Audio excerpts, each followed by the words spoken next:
came up at the emergencies inquiry. Yeah. Did you at any time before you declared that emergency lose confidence in Peter Sloly? Well, look, obviously this was a very difficult and challenging period for law enforcement, not only in Ottawa, but our main goal at the level of the federal government was to make sure that every police service had the tools that they needed. And right from the beginning of the illegal occupation here in Ottawa, the RCMP sent a number of tranches of Mounties to aid the Ottawa Police Service at the request of then Police Chief Sloly and the Mayor.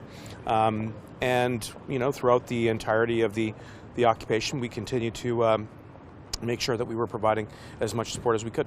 En français? Oui, tout à fait. Donc, c'est clair, comme le témoignage a démontré avant le juge Rouleau, qu'il y a plein de défis pour toutes les forces policières qui étaient là pour répondre à le blocage illégal. De le côté du gouvernement fédéral, nous étions là pour offrir des outils qu'ils en ont besoin pour réduire le problème, pour restaurer la sécurité publique sur les rues, pas seulement ici à Ottawa, mais même partout au Canada. Et ça, c'est une conversation qui a continué pendant tout le blocage illégal. Merci beaucoup. So you never lost confidence in Peter Sloly? Merci. Je peux commencer? Oui, allez-y. Qu'est-ce que ça vous indique que le lien de confiance semble brisé entre le gouvernement fédéral et les services de police? Moi, je trouve ça inquiétant. On a vu ce que ça a donné, là. Il y a eu une espèce de cafouillage où plus on avance dans cette enquête-là, plus on réalise que dès le départ, le gouvernement fédéral avait l'intention ou souhaitait, ou en tout cas ne voyait que la proclamation de la loi sur les mesures d'urgence comme sortie à cette crise-là, alors que, mon Dieu, il y aurait eu tellement d'autres possibilités, là. Premièrement, de ne pas laisser les camionneurs s'installer sur la rue Wellington. Il y a une méchante différence entre une manifestation de gens qui arrivent avec des pancartes un vendredi après-midi, puis d'autres qui arrivent avec des camions puis qui s'installent sur la rue Wellington. Je pense que dès le départ, ça n'aurait pas dû être toléré. Ça l'a été. Là, hier ou avant-hier, on parlait des problèmes que la commissaire Loki avait avec ces gens-là qui n'étaient pas d'accord avec la proclamation de la loi sur les mesures d'urgence, qu'elle mentionnait au gouvernement la veille de la proclamation que non, on n'a pas encore utilisé tous les outils disponibles. Malgré tout, la proclamation a été faite. Puis là, on apprend ce matin que le 5 février, donc une dizaine de jours avant la proclamation, la commissaire était encore d'avis, était cohérente avec elle-même. Là. Elle disait au commissaire de l'OPP, écoutez, le gouvernement s'enligne vers ça et ils ont perdu confiance dans la police d'Ottawa. Donc, il y a comme une espèce de trame qui se suit là, durant les jours et les semaines précédentes où on voit que le gouvernement souhaitait proclamer la loi sur les mesures d'urgence, alors que c'est tellement la dernière chose à faire, c'est ce qu'on ne souhaite pas, c'est l'arme ultime, la bombe atomique là, de l'arsenal législatif. Et ce gouvernement-là, un peu en apprenti sorcier, souhaitait utiliser sa bombe atomique.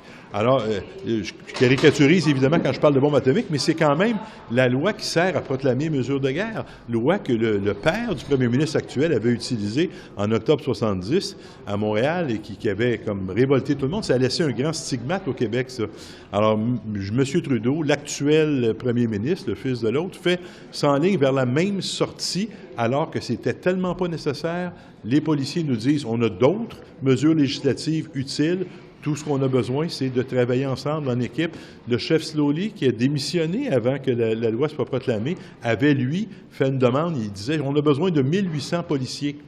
Il en a envoyé finalement 2000. Mais bon, on s'entend que c'est un plan qui existait déjà pour sortir de la crise. Mais M. Trudeau, étonnamment, j'ai hâte de l'entendre.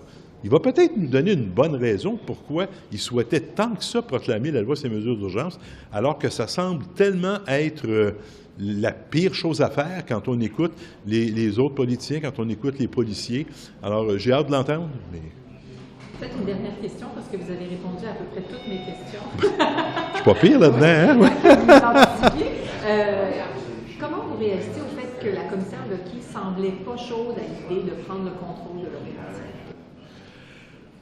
Bien, je me mets à sa place, là. Il y avait, ce que j'en comprends, là, il y a une perte de confiance de la part du gouvernement fédéral vis-à-vis de la police municipale d'Ottawa. Il y a des conflits à l'interne au sein des dirigeants de la police d'Ottawa. On a vu que le chef de police, avec ses adjoints, il y avait un climat, je pense, malsain, tellement malsain que le chef a dû démissionner, le chef de police d'Ottawa, avant la proclamation.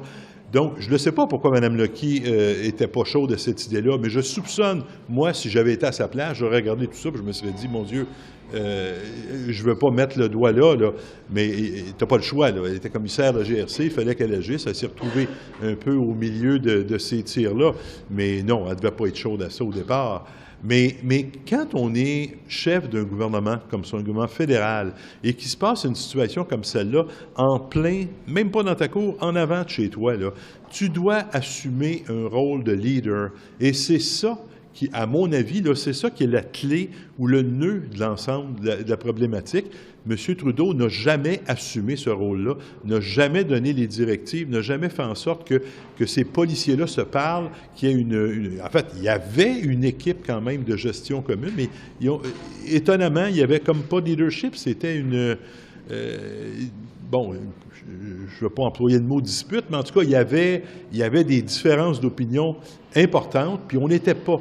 Quand tu t'en vas à la guerre, tu es au front, tu n'as pas le temps de te chicaner avec la ligne de direction. Ça prenait du leadership, ça prenait quelqu'un qui donne des indications claires, ce que M. Trudeau n'a pas fait, et le résultat, bon, on l'a vu, il a fallu y aller avec la proclamation de la loi sur les mesures d'urgence, ce qui, à mon avis, était la pire chose, encore une fois, je me répète, là, mais la pire chose à faire. Merci beaucoup. Merci à vous. Good afternoon, everyone. My name is Alistair McGregor. I serve as the NDP's Agriculture and Agri-Food critic, and today I'm making a comment on the extraordinary numbers that we've seen of the record number of Canadians who are having to resort to food banks just to get their daily nutritional requirements.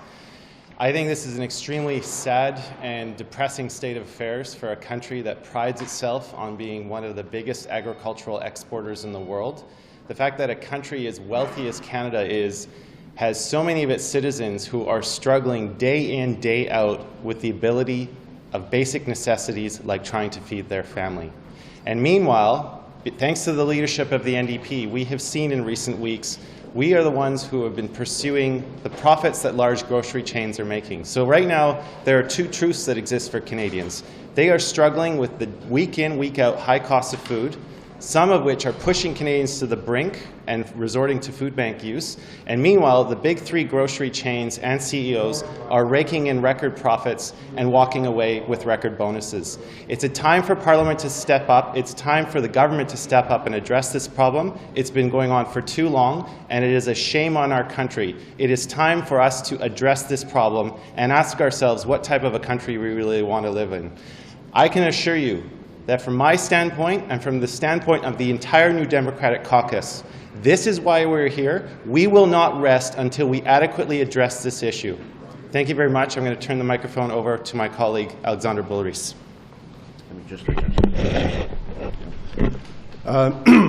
Merci, Alistair. Il y a des gens qui ont faim dans nos sociétés chez nous en ce moment. Au Québec et au Canada, il y a des gens qui ont faim. On est un pays du G7. On est un pays riche. C'est une honte nationale d'avoir des gens qui ont des problèmes à s'alimenter en ce moment parce que l'inflation est là, le coût de l'alimentation a explosé, les profits des grandes chaînes d'alimentation ont explosé également, puis les PDG, bien, ils s'en mettent plein les poches pendant ce temps-là avec leur salaire puis leur bonus. Bien, nous autres, au NPD, on ne va pas arrêter de travailler pour aider les gens, pour faire en sorte qu'on vive dans une société équitable, où on est capable de taxer les profits excessifs de ces grandes corporations-là, puis de les donner aux gens qui, en ce moment, ont de la difficulté à nourrir leur famille puis leurs enfants. Alors vraiment, on demande de manière urgente au gouvernement libéral de Justin Trudeau d'agir pour faire face à cette crise alimentaire. Ce matin, dans Rosemont-la-Petite-Patrie, j'avais un employé qui rencontrait le regroupement des tables de concertation de la Petite-Patrie. Tout le monde ne parlait que de ça. Les gens qui travaillent dans les groupes communautaires sont désespérés. La demande explose et ils ne reçoivent pas plus de dons. Alors, ce qui arrive, c'est que même quand vous allez chercher un panier d'alimentation parce que vous êtes trop pauvre pour vous payer l'épicerie, mais vous recevez de moins en moins de nourriture parce que le groupe communautaire y est pris à la gorge lui aussi. Alors, ça ne peut pas durer comme situation. Alors, on demande au gouvernement d'agir le plus rapidement possible. Donc, qu'est-ce que ça dit sur le pouvoir d'achat des Canadiens? Bien, ce qu'on voit aujourd'hui avec le rapport annuel de la Banque alimentaire du Canada, c'est que ça a explosé. Au Québec, c'est 33 % de plus qu'il y a 3 ans.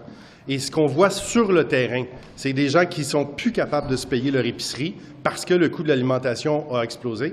Et c'est pour ça aussi que nous, on a agi pour avoir une enquête, une étude au Comité de l'agriculture, qu'on a demandé d'avoir une étude du Bureau de la concurrence, puis on l'a eu aussi. Puis on espère être capable de faire la lumière pour avoir des réponses, puis voir est-ce qu'il y a de la collusion, ou en tout cas, il semble y avoir de la cupidité en ce moment. Puis pour les prochaines étapes, à part l'enquête, qu'est-ce que vous demandez au gouvernement fédéral? Bien, dans la motion qu'on a fait adopter récemment au Parlement, il y avait une mesure qui est importante, qui est la taxe sur les surprofits, sur les profits excessifs de ces grandes compagnies-là. Écoutez, on parle de Loblaw l'année passée, 22 % de profit, Sobeys, 27 % de profit, des PDG qui ont des salaires de 5 millions, 8 millions de dollars. Ça devient indécent quand les gens doivent couper dans leur nourriture, doivent faire des choix difficiles puis des sacrifices. Donc, cette taxe-là sur les profits peut être utilisée pour redistribuer la richesse et aider les plus démunis. On a réussi à faire doubler le crédit d'impôt sur la TPS. C'est un premier pas. Mais on doit faire plus parce qu'on voit qu'actuellement, là, ça craque de partout. J'ai une question sur le convoi. Oui. Qu'est-ce que ça vous dit que le lien de confiance entre le gouvernement fédéral et la police d'Ottawa a été brisé si tôt? Bien, je pense qu'on a tous été témoins des difficultés de la police d'Ottawa quand le convoi est arrivé. C'était assez étrange même de voir qu'on laissait des manifestants qui disaient on va occuper illégalement les rues puis on veut renverser un gouvernement démocratiquement élu, être presque bien accueillis par les policiers d'Ottawa. Je pense qu'il y a plusieurs questions à se poser. Et je pense qu'on a vu assez rapidement à un moment donné que les pouvoirs municipaux puis provinciaux n'avaient pas les outils qu'il fallait pour être capable de régler la situation. Puis à un moment donné, il a fallu que le fédéral intervienne. Est-ce que c'était trop tôt, trop tard? On pourra en discuter, mais il fallait le faire. Trop tôt, trop tard, je comprends que vous ne voulez peut-être pas en discuter maintenant, mais dès le 5 février, on était quasiment une dizaine de jours avant la déclaration de l'état d'urgence. La possibilité d'une loi sur les mesures d'urgence était déjà évoquée. Est-ce que ça donne l'impression que le gouvernement fédéral avait pris sa décision beaucoup d'avance, à votre avis? Bien, écoutez, je pense qu'il faudrait poser la question au gouvernement. Moi, je n'étais pas dans les réunions où ces décisions-là ont été prises. Nous, on a reçu les informations qu'on avait à ce moment-là pour vous dire est-ce qu'on a besoin d'outils supplémentaires pour être capable de rétablir la paix dans le centre-ville d'Ottawa, parce que les gens étaient vraiment intimidés, les gens avaient de la difficulté à dormir, les gens subissaient vraiment des menaces puis des coups parfois de la part de manifestants extrémistes, d'ailleurs encouragés par Pierre Poilievre, soit dit en passant. Cette dernière question sur le convoi, comment vous réagissez au fait que la commissaire Loki semblait pas chaude à l'idée de prendre le contrôle du commandement? C'est des détails opérationnels sur lesquels, pour l'instant, je n'ai pas d'opinion. Merci.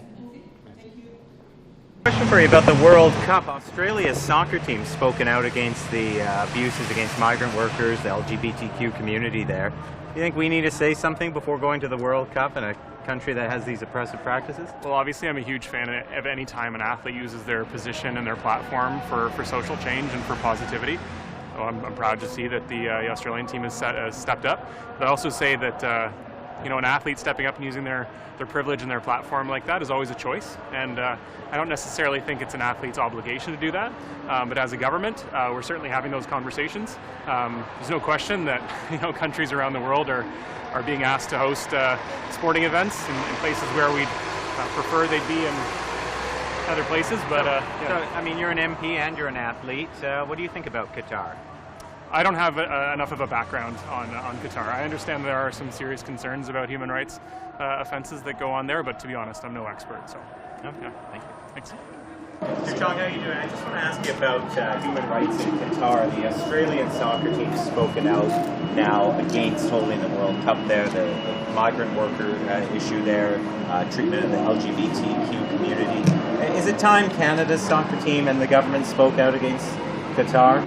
Well, we believe that one of the things we can be doing in respect of human rights violations coming from autocracies around the world is to ensure that Canadian oil and gas is made more readily available to democracies, both here and abroad. The fact of the matter is that Qatari gas is being imported into Europe as we speak in ever increasing amounts because the current government has refused to come to the assistance of our ally Germany to provide that gas. We recently had the visit by German Chancellor Olaf Scholz, who came in August, who pleaded with the government to provide more LNG to Europe that is desperate to replace Russian gas with other countries' gas. And so instead of working with our ally to provide that gas, the government essentially said no, and the German Chancellor went away empty-headed. And as a result, Germany has had to rely on increased gas imports from places like Qatar. So, but just, you know, the world's about to have a big party there, and this country has mistreated migrant workers and the LGBTQ community. You know, should we abstain from sending our soccer team there? Well, I think the one thing we should be doing is supporting an initiative that's being led by some European countries to co-host the next World Cup between Ukraine and a European democracy, and that's the position we support. Thank you very much.